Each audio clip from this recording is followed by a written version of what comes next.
sticking around this final day here, huh? This is where most of the fun takes place anyway, doesn't it? Most of the fun, the final day, all the prices get cheaper in the dealer's room. I'm going in. We get funnier. Yeah, so what we're going to do here is I'm going to ask these guys a few questions, and then of course we'll open it up to all of you. But I was asking them before you came out, how many once again have seen the Rat Pack? How many are coming tonight to see the Rat Pack? We got some new material. We've got some new material. Yes, it's going to be a fun, interesting night. You probably already heard this. Armin is working, and we'll get to that, in Salt Lake City, so he can't join us tonight. But Nana Visitor is going to join us at the Rat Pack tonight. I'm sorry, Armin, she's much prettier than you are. Much more talented as well. Well, no. Oh, come on. So I'm going to start with Max, because you really are the driving force behind the Rat Pack. You write most of the songs. I want to be the boss of the Rat Pack. Oh. I want them to listen to what I say. So I'm kind of interested as to how you come up with the songs. What's your first thought process? Do you pick a song that you like and know the lyrics to already, and then you write the lyrics for it? He sits down, he has a little vodka, he, takes the song and he rhymes some words. I don't know. I can only tell you that when I was in the 5th and 6th grade, kids in my class wrote funny parodies, and they got a lot of attention. Oh. And the teacher said, "That's great. That's great, David. That's great, Ruben." And I thought, I want a little bit of that. Okay. I want a little bit. That's great, Max. That's great. So that's where that came from in me, to do that. That's interesting. You also pick some pretty cool music to put it to. I get the feeling that you hear something you like and then start looking for words to fill it. Is that basically it? Yeah. Poetry action going on? No. I have to think. Well, come back to me in a little bit. Okay. But you have also Jeff has written songs Yes. for it. Vaughn has written songs. I've written songs. My favorite song in our show was written by Casey and Vaughn. The song about, can I say it? Mr. Sulu, yeah. Mr. Sulu. That is my favorite. There you go. So, that's true. These guys write a bunch of songs. Oh. Jeff will not do my songs. So Jeff writes his own songs. Yes, he does. He's allergic to my songs. Jeff has a new song tonight. That's because Max came to me one time and said, "I want to write a song for you." And I said, "Fine, Max, just make it a little more rock and roll, okay?" And he said, "All right." And then he came back to me and he said, "Do you know Donna Summer's looking for some hot stuff?" I said, that would be disco, Max. That would be disco. Casey and I, at the moment, are in the process of writing some more songs for our band, the Enterprise Blues Band. The third Enterprise Blues Band CD. It'll be out in probably February. Yeah, so we're looking for new material. Okay. I've got one called Boom, Boom, Boom, Boom, Boom. And I'm not going to tell you what it's about. There's a song, Rubber Ducky, from Sesame Street. Yes. It's true. I think most of the songs that I pick, I like. So I always like Rubber Ducky. You're no fun. So I thought when we were in the makeup, they called the big head that we wear a rubber butt head. So from Rubber Ducky to Rubber Butt Head is not a big leap. Rubber Butt Head, you're no fun. You only bring me aggravation. Rubber Butt Head, I'm not very fond of you. I can't deny it. I can't pretend. My head looks just like my rear end. Everybody says so too. Armin did a great job with that song. Yes. Thank you, Max. So, moving on here. This is not about the Rat Pack, but Armin, will you please share with us what you've been doing the last few months? Yet here, Laertes, aboard for shame. The wind sits in the shoulder of your sail, and you are stayed for. There, my blessing with thee, and these few precepts in thy memory look thou character. Neither a borrower nor a lender be. For loan oft loses both itself and friend, and borrowing dulls the edge of husbandry. What was that? Felonious? Yeah. Felonious! Congratulations. Thank you. Hey, and Read your emails. they don't have microphones on that stage, do they? Which is why he was so loud just now. No, but tell us where you're performing and what shows you're doing. I'm lucky enough to be working just up the road about 175 miles, and if you're driving back or on your way through Utah, I'm at a place called Cedar City, which has the Utah Shakespeare Festival. I will be there until October the 13th. And obviously we're doing Hamlet, but I'm also involved in a production of the Scottish play, and start rehearsals for a new production of The Price by Arthur Miller. Like most of the actors on Star Trek, I have a theater background, as all these guys do as well. And I much prefer to work on stage than I do in front of a TV camera. So this is a great delight for me. And if you're driving through there, please do stop by. There are 8 productions going on during the course of the next couple of weeks. And we would love to see you. Thank you. Are you playing Duncan? No, thank God. I play the quarter in Mcfadden. The comic relief. Jeff, you just got back from Europe filming something, right? Bulgaria. Yes, it kind of came out of nowhere. I was sitting around my pool, and a call comes in, and they asked me to guest star on a TV show that's on the CW now called Pandora. So really, and so I went to Bulgaria and laid something down and got back before I even knew what was happening. Short, quick, fast. What's that on the CW? The CW. You're maybe a little too old to know about the CW. And, I did it last week. I got back Sunday. Last Sunday. A week ago. Thank you. It was a whirlwind. Casey, you are in how many different bands? I can't keep track of how many bands you're in. Can you tell us about them? Enterprise Blues Band, Yeah. the Rat Pack, the Paso Wine Man Band, the Paso Wine Man Jazz Band, and we're playing a lot. Yeah, it's thrilling. I just said to Vaughn when we walked out here, do you guys feel this way? Same way? It's so great to walk out on the stage, isn't it? You know, a live stage in front of live people. Now, how many of you guys did that virtual reality thing? Anybody do it? That was fascinating. I did it, and Jeff did it, and you go in there and we're talking to these avatars from all over the world. They're in this room. Did you look down at yourself? I did, and I was like, oh, I'm wearing ripped jeans. He does that often. Yeah, I look down at myself, and I'm not even going to go there. That's what she said. But it was a fascinating thing. It was a fascinating thing to realize how that's going to take us into the future, where you can walk into a room in your head, and you can be with 40 people from all over the world who look like fairies or alligators or this. We did that when we worked, didn't we? Yes, we did. But that was really fascinating. But anyway, what did your question was about the band? Music. Music is a big part of all of our lives. I mean, it's like the music of the spheres. Shakespeare is music. It's all. And do you ever sit there and realize, how can we get so interested in somebody holding an extended tone? You think about somebody like Frank Sinatra. He became a god to people because he had a good voice. And we respond to that. Isn't that interesting? I find that so interesting. Anyway. And Vaughn, you write a lot of songs too for the Enterprise Blues Band and others. What's your theory? How do you begin? Like Max kind of shared with us. What's your process? You should get back to me on that. No, actually, my sister-in-law gave me a ukulele. And I wanted to do something at the conventions other than just talk about a lot of stuff I don't know about. So I started fooling around with the St. Louis Blues. And then I thought, this is a great riff. Let's put Enterprise Blues to it instead. Let's make it Enterprise Blues.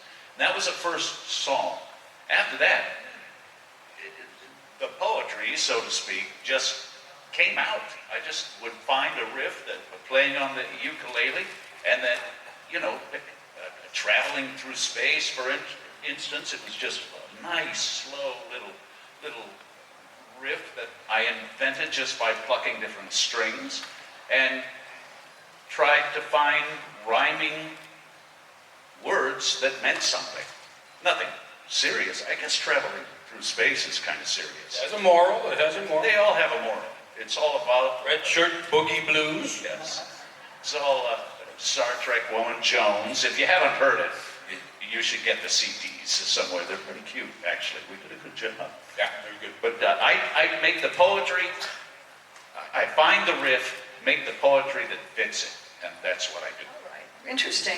Casey and I were talking, how did this whole Rat Pack thing start? Well, you should know, it was Lolita's idea in the first place. How many years ago? 10 years ago? Well, it's 10 years that we've been here, but did we do it anywhere else before that? We've We've been all over the world with this show. First place was in Vegas, but it was in Seattle. The Stratosphere. That's right. Yeah. That's right. And then the Hilton. I'm sorry? We did it in Phoenix, she said, before that, but we were all on drugs, so we don't remember. So. That's not true. That's not Well, we've been very fortunate. Place. Yeah, we've been very fortunate to literally take it all over the world. And we're still doing it. And the fun thing is it doesn't get, you guys don't get tired of it, right? No. And we keep coming up with new music. And I tell you what's so fun. It's the essence of what the Rat Pack guys in the 60s did. A bunch of buddies get up and get to stand on stage and have fun and let the audience have fun, entertain them, entertain each other. I mean, that's the essence of what the whole Rat Pack thing is. Plus, it's in our contract that they have to serve us 2 cocktails per show. That's right. That's the most important part. We did start out trying to entertain the audience, and I found myself being so entertained by these guys. That is a true statement. Yeah.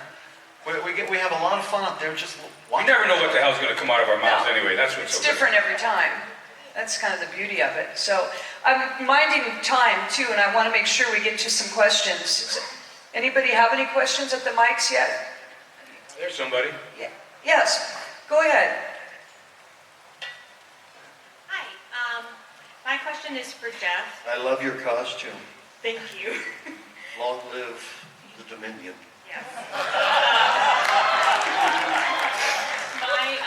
My favorite episode in Deep Space Nine is Treachery Faith in the Great River. Like, I'm not even exaggerating. It's the best. And I was just wondering what it was like for you as an actor to get to explore that. I mean, Wayun is kind of a conniving villain, but in that episode we got to see a more vulnerable, gentle side to him, and I was just wondering what it was like to explore that. Well, it's all the writing. It's really down to writing to be able to explore it. And they were such a rich, starting with Ira Stephen Bear, such a rich and deep core of writers for our show. That episode meant especially a lot to me because to be stuck in a shuttle with René Aubergimois, my dear friend, for a whole week was really meaningful to me because honestly I kind of wouldn't be in the Star Trek world if it weren't for René. Seeing me on set, we'd done theater together, and he saw me on set in Meridian, I believe it was. I played a oneer, like a species that never came back, but he was getting ready to direct for the first time, and it was a Ferengi episode, and he suggested me, and that was the beginning of my real sort of time at recurring on Deep Space Nine. And so to me it was a wonderful sort of rounding out and completion of that. We were lucky to have you, Jeff. Well, thank you, but thank you. I love that episode. It means a lot to me. Thank you. Yes, over here. Commander Strand, an honor. Another damn Jeff character. That's right. What are we doing with all these pigskins? I wanted to ask you which was the more fun antagonistic relationship to play, Quark and Brunt or Damar and Wayun, because those are both delightful to watch on screen. Well,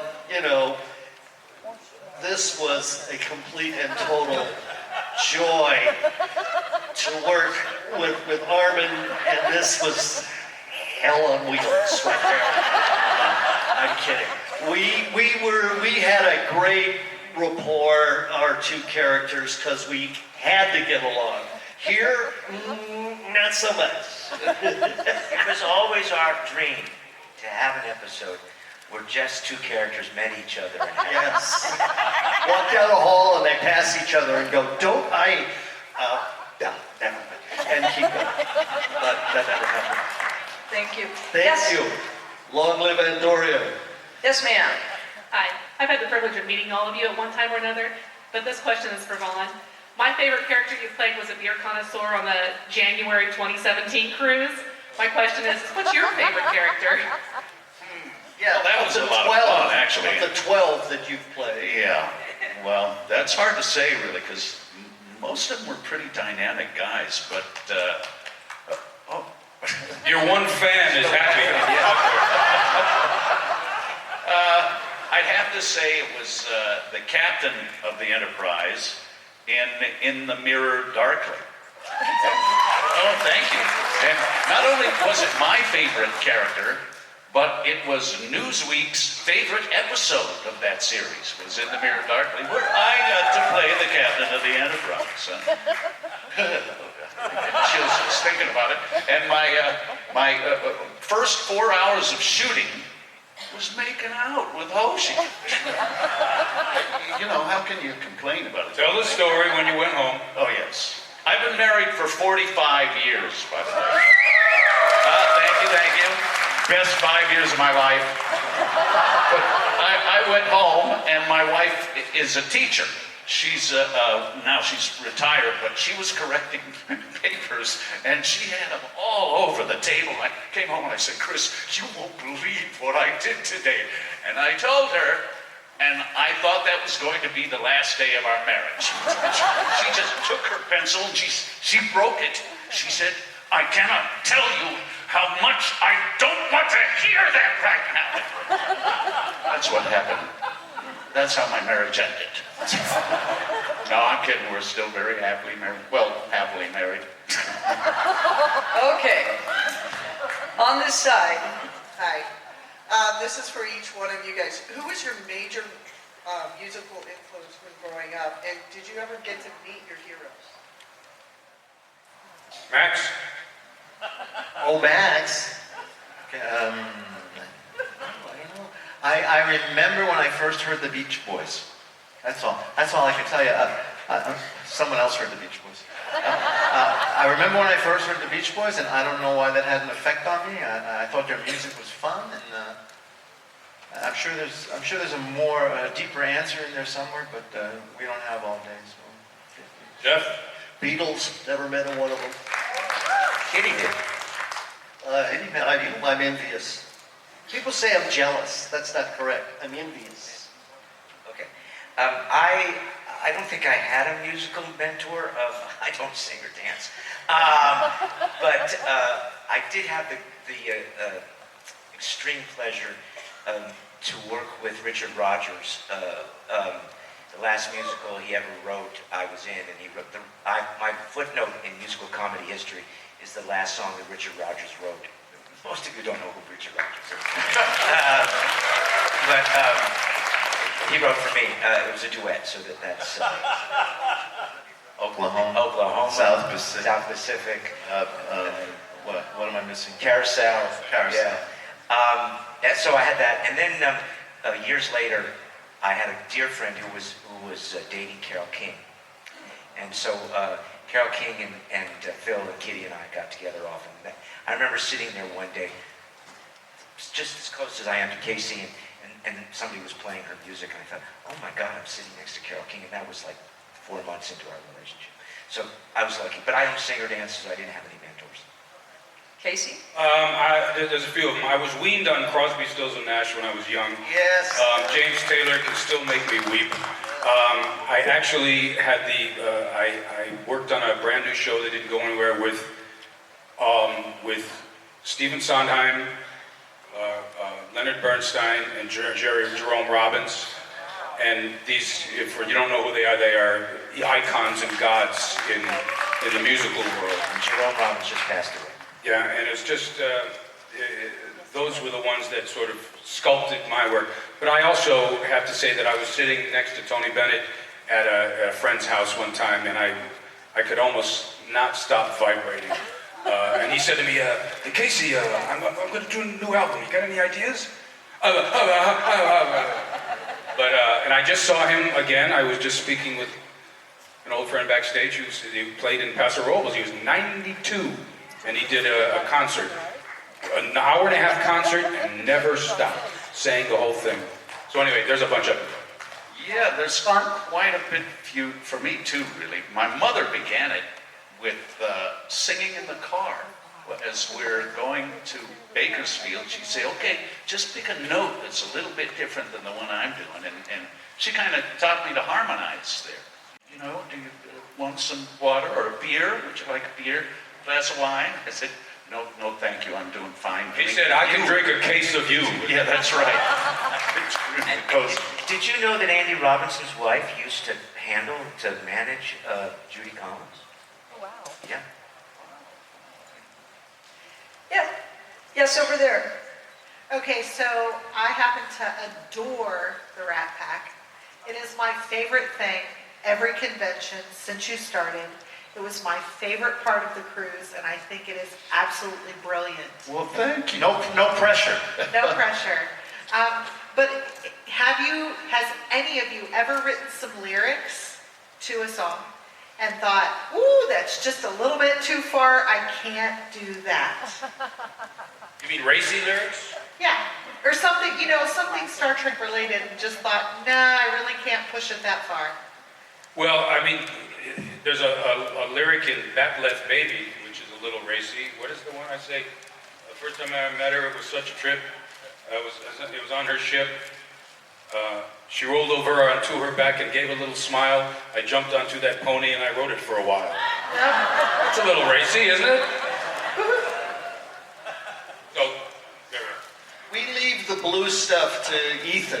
Yes. He's the one who brings in, bulldozers worth of dirt. Yes. Well, I will tell you, the boom, boom, boom, boom, actually called boomity, boomity, boom, is a little racy. It's about,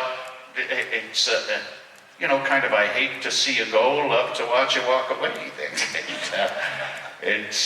We're going to do it anyway. Hell with it. It's not, it's nothing that would insult a child.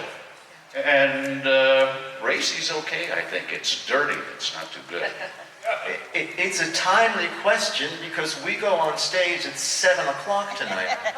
That's a lot. To me, that's a very different time slot than 9:30. what, you think they're going to listen to something differently at 7 That's than they would at crazy, 9? Max. I think kids might be here at 7 o'clock that would not be here at 9:30. I think your nails are maybe... Yeah, There's you the one, get your rid of nails those are what's nails. scaring me. Those are So really it's a very good question, and the truth is, yes, I am thinking about what we can do and maybe shouldn't do. Well, I think my favorite is probably, how do you solve a problem like Jadzia? I thought that was like, wow! So, anyway, thanks y'all. She meets a pretty miss. They share a lesbian kiss. Couldn't they just as well have shaken hands? No! How do you solve a problem like Jesse? Anyway. Also, Nana Visitor is in our show tonight, so that may have an effect on our behavior. Thank you for that question. Thanks, guys. Yes. Over here. Hello. So this is actually my first con, so this will be my first. Oh, wow.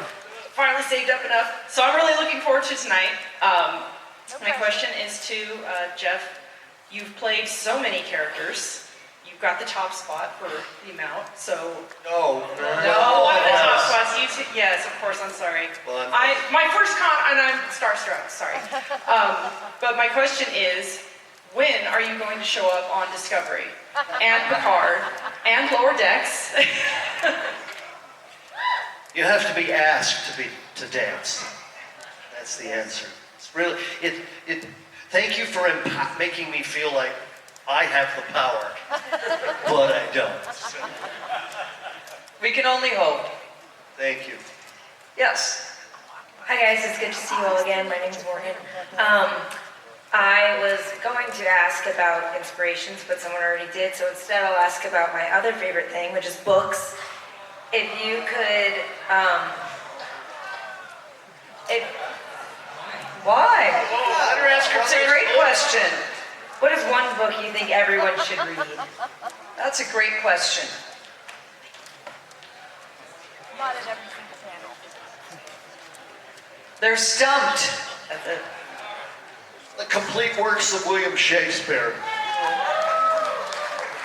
I took it from you. You guys, do you have a favorite book or just too many to name? Yeah, there's a lot of really good books, but there's one about Teddy Roosevelt that I recently read, and it's called River of Doubt. Yeah, I read that. Yeah, I And like that. Yeah, I it's like a that a lot. fabulous book. And it ends up killing him, this trip that he takes on the River of Doubt. He goes through cannibals and traitors who are trying to, kill other people so they can survive. It's just a harrowing experience, and I think you'd like it, so read that. Anybody read The Time Traveler's Wife? That's one of the, I wept at the end of that thing. I didn't think a love story could still make me tear up. Fantastic. And also one of the singularly most beautifully written books I've read in years is My Brilliant Friend. Anybody read that? Those are the 4 novels by Elena Ferrante. They don't even know who that is. She doesn't do it, but it's a story about 2 young girls growing up in Naples. Beautifully, beautifully written. The Prey novels by John Sanford are all very entertaining. Yeah? Yeah. They're really kind of men's books, but I think everyone would love them. Good question, though. Thank you. Yeah, thank you. Thank you very much. Yes, sir. So my question is for Armin. You had so many great moments on DS9 with Renee. What was that like? And then years later, you got to be on Boston Legal and work with him again. So that was another amazing couple of episodes. Thank you. Renee and I had worked together prior to Deep Space Nine on a play called Petrified Forest, where I didn't much care for him. And so when I got cast as a Quark and he was cast as Odo, my initial reaction was, well, they don't like each other in the script, that won't be hard. Unfortunately, or fortunately, absolutely fortunately, they put us next to each other in the makeup trailer. And so we bonded together. He's one of my closest friends. That happened pretty quickly. The writers saw that pretty quickly. So they began to write for us. He is not only a dear man, I think everybody on stage would agree with that. And I think they will also agree, he's one of the finest actors I've ever worked with. Absolutely. And so it's a great joy and privilege, really a privilege, to have worked with him as often as I did. Now, as to Boston Legal, I wanted to be on that show because Renee was on it, and when they finally cast me on it, when I was asked, the second episode that I did, they wrote a scene that I called Renee up immediately after I got the script and said, "This is a Quark and Odo scene. Why is this in the script? This is Quark and Odo." He said, "Oh, that's just a gag, Armin. They'll never do it." But he was wrong. He often is wrong. We did it, and there was the gaffer was sitting on a desk. Renee and I, the gaffer was sitting here, I was sitting over there, Renee was over here, and the gaffer, who knew Renee really well, didn't know me at all, said, "My God, you guys played that scene as if you've been doing it for years." Both laughed. So, it's a great honor for me to have worked with Renee. All right, thank you. Thank you. Thank you. Yes. My question is for Max Grudenchek and Armin Shimerman. I was wondering if your Look character... at that, Max, you got top billing. I was wondering if your characters were based off of George and Lenny from Of Mice and Men. I never heard that before, but that is very, very. It's a fascinating comparison to me because I think there is something of the George and Lenny relationship in the Quark-Rom relationship. I never thought about it before. So it wasn't based on it, but I see where someone would see that. I will echo what Max said. I never thought of that either, but that's a very good analogy. Yeah, exactly. Wonderful observation. Wonderful observation. I'm going to ask Ira Bear about that, our executive producer, head writer. showrunner and all that. I want to ask him if that came into his thinking when he wrote those roles. I will say that oftentimes the writers would see dailies and form relationships on the show based on things they saw in the dailies. So probably what they saw Max and I doing off camera was probably a great inspiration for not only our relationship, but the enormous growth and arc of Max's character. The enormous journey that Ron took, which is to me one of the best things about our show. Thank you. Yes, thank you. Yes, sir. Hello, my question is for everyone. You've all done incredible work both on Trek and outside of it. I wanted to ask, because you've stepped into alien species that have been done before, but you redefined how we saw them.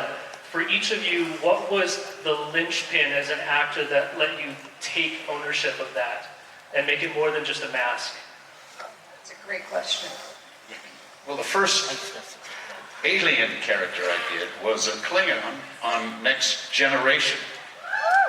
Yeah, thank you. His other one fan over there. Yeah.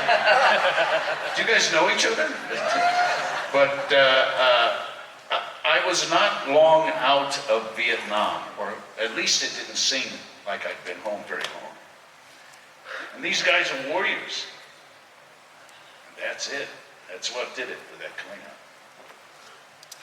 Casey? It was interesting, my first time in that makeup, you can imagine what it's like. You know, you sit there for hours and they can put all this stuff on you. You don't know how you look, how you're going to, if any emotion's going to come out from what you say. And I have to say, Mark Alaimo was very instrumental in, because he to me was the epitome of a Cardassian. You know, I mean, he just, how he looks, how he embodied that role. And then I remember the second episode I did was an episode where everybody was dressed up like a Klingon. Remember that, you guys? I don't know, all of the guys, and Mark and I were taking... Cohen hated it.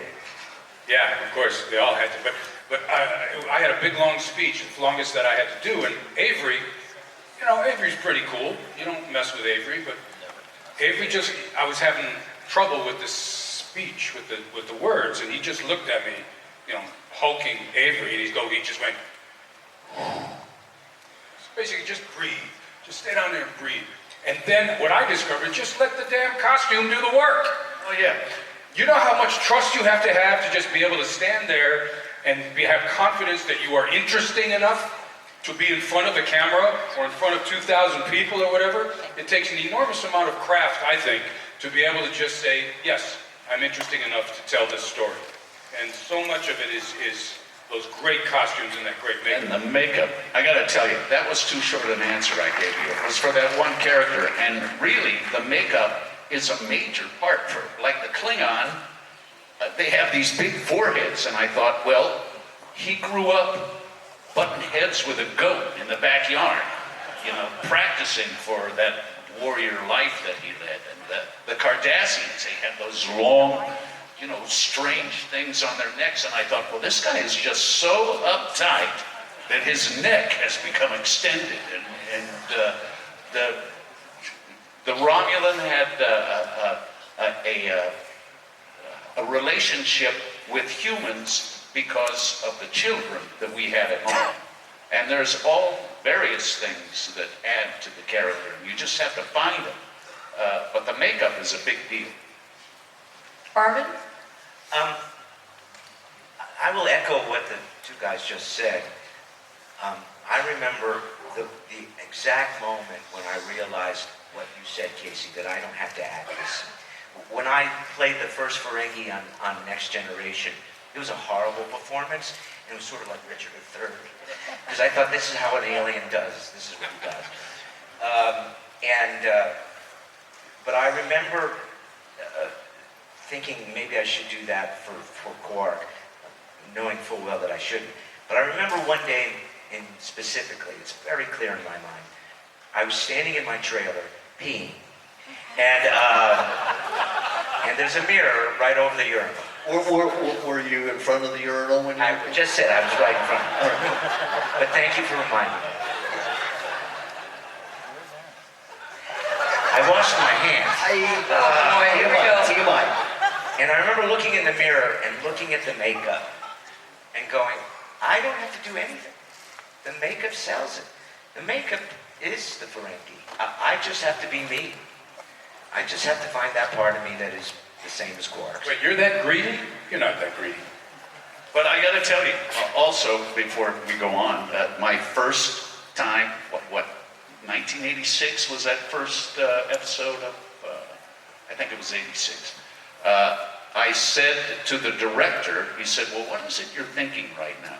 And I said, I'm trying to let the makeup do the acting. I'm trying to let the makeup do the acting. 25 years later, I'm on the set doing another guy, and I hear the director tell an alien, let the makeup do the acting. So, I guess that stuck with them a little bit. Well, you're brilliant. Thank you. Thank you. We unfortunately have to wrap this up. So, you have a quick answer, Jeff, to the question? Or? I'll just concur with everything everybody has said. We were in such incredible artistic hands. Costume, the makeup. When I first did Wei Yun, I had really no idea what a Forta looked like. And I'm called at 4 o'clock in the morning. And they start slapping things on me. And really all I have at that point are the words of the script. And it's quite frightening. Because you're in so they start applying, and it was in my trailer. 10 minutes before a blocking rehearsal, and I'm finally in my full regalia, and I look in the mirror and I make real clear, instinctive choices based on what I am being Looking at. Use your words. No. It's more than just looking at, okay? It's more like I'm absorbing the totality of the look, and you just have to trust it's true. But it would not be successful if we weren't in the hands of true artists. In the makeup trailer and in the wardrobe department, I mean, they are our angels on our shoulders. Has Michael Westmore already appeared this week? Yes, yesterday. There you go. You ought to cheer him incredibly. Incredible. Well, I'm sorry we have to go, but we do. Thank you all so Let much. Max in. Oh, sorry about Max. I forgot he was there. So We're all sorry about Max. I'm so sorry we have to go, but we do. I do remember my first audition for Next Generation. I asked some people I knew what a Ferengi was, and they did their impression of Ferengi, and they were so over the top, so loud, both of them. And I went in there and I said to the producers, I said, I don't know what a Ferengi is, but I'm going to do what my friends told me a Ferengi is. And I was loud and over the top. And when I was done, one of the producers said, tell those two guys we might have jobs for them. and so I knew if I could be that bad an actor in the audition and get the job, which I did, and get the job, then I felt very safe to do whatever I needed to do with the material they gave me. It was just, it was like I couldn't be bad. No comment. All right, thank you all so very much. Thanks, you guys. Thanks, Marina. Thank you. We'll see you tonight. Thank you guys.